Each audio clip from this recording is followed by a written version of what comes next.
Let's first speak to Lawrence Goldman, Emeritus Fellow at St Peter's College, Oxford. Lawrence, welcome to the show. Good evening.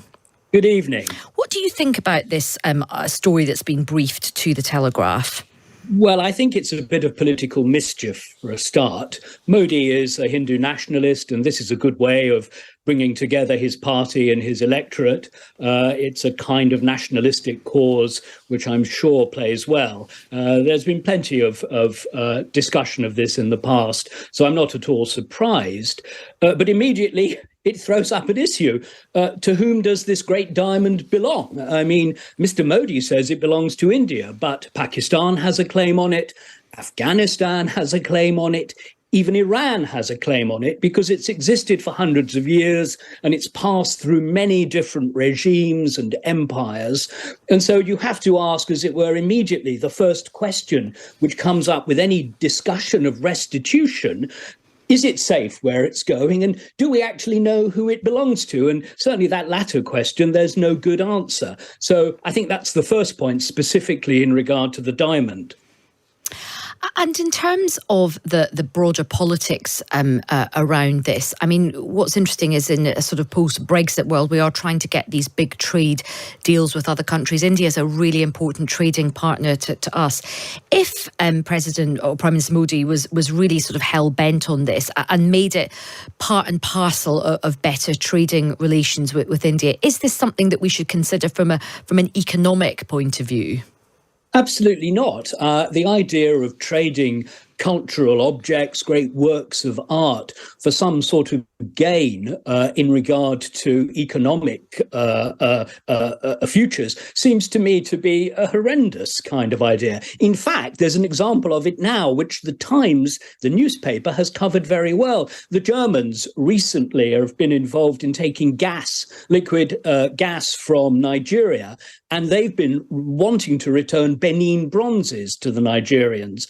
And this very week, that whole deal has been thrown up into the air, again over questions of ownership and the safety of the objects. The idea that you would, as it were, trade culture for some short-term economic gain is really beneath, I think, contempt, and I hope certainly beneath the British government.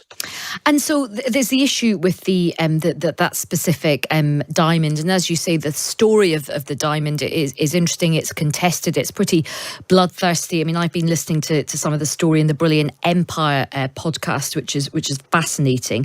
But there are other objects as well that well, certainly from this story, it looks like officials in New Delhi are keen to try and get back as well. And it says here, officials in New Delhi will coordinate a separate push for the return of artefacts taken during British rule, which sources claiming that these were effectively stolen because they were unethically removed in a state of colonial coercion. And of course, Modi has also hailed Rishi Sunak as a living bridge between India and the UK. I mean, do you think there is any argument, take aside the Koh-i-Noor because that is a very unique story, but some of these other artefacts, do you think there is an argument to maybe give some of these things back that were taken from India? Well, the truth of empire, you've been listening to a podcast, I hope you've got the truth of empire, because the truth of empire is that Britain built the museums and the collections which form the basis today of India's national heritage. We're often presented as looters and thieves taking objects from the countries we colonized. But in India's case, it's the very reverse. From the late 18th century onwards, what the British did was build over 100 museums and then excavate through archaeologists and so forth. They sent scholars, and we collected together so much of India's national heritage and placed it in these museums. All the great museums in India from the museum in Calcutta onwards were built by the British. And the idea that we took it all away and put it in the British Museum is simply not the case.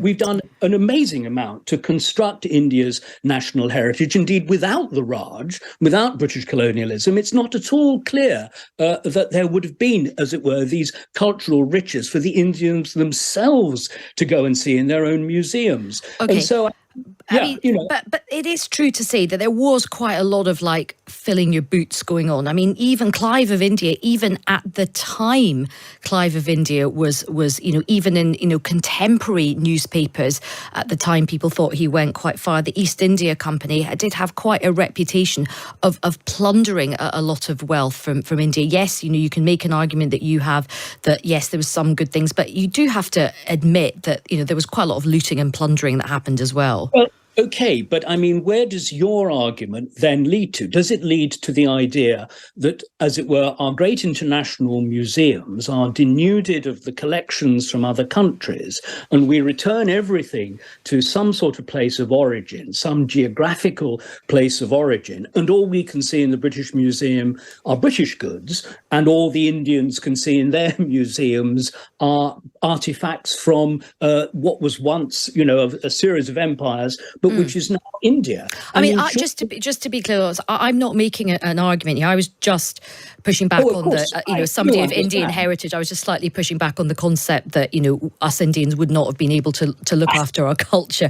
But no, I take your point. Look, and I don't have a view on this. I think it is a very contested view, and I think you make a powerful argument against that. But thank you very much for your time. That's Lawrence Goldman.